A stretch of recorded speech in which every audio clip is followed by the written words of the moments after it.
Lidah, nak record.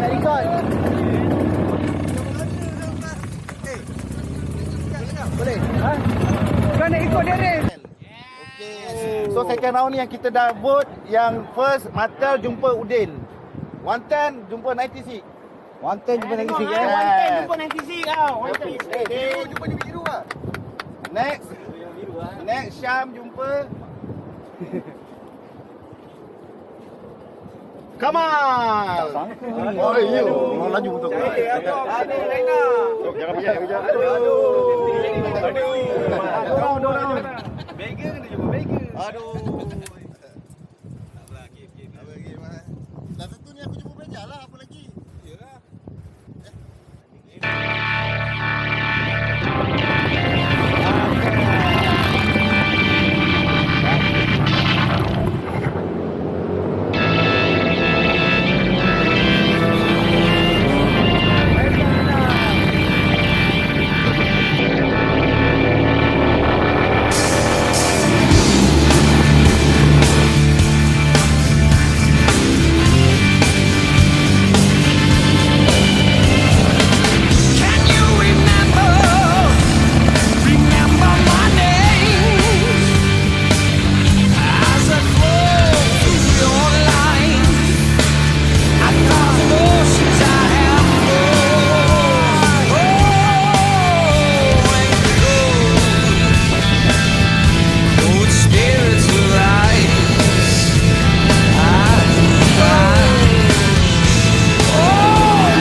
polis kejar.